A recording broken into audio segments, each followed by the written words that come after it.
Kaluk sabha kalapenlong ya kajing kekren halor kajing te ya karam temple bat pran pratishtha jong uram lala.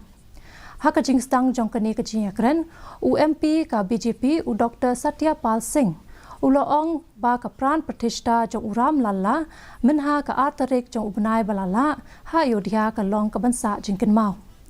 Uloong ba ublay ram uday na menta jong baro kibriyo bat uday kajing stang jong kajing ay bensim ya baro.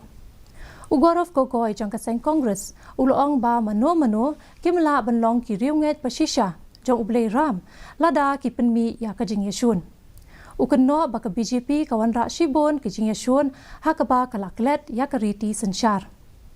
Haba ai jing keren ha kani kajing batai.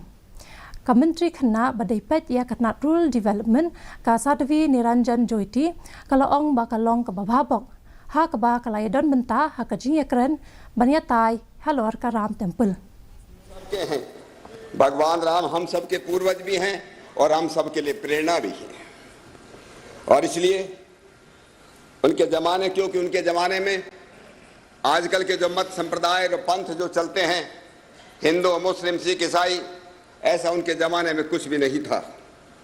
वे तो मर्यादा पुरुषोत्तम थे। जो लोग राम का रामभद्र का रामचंद्र का ऐसा स्मरण करते हैं वे मनुष्य पाप में लिप्त नहीं होते और समृद्धि तथा मुक्ति को प्राप्त करते हैं।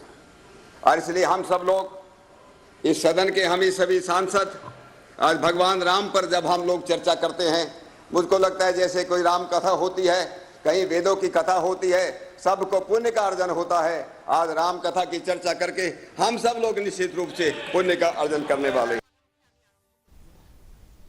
का प्रेसिडेंट करी का ड्रॉप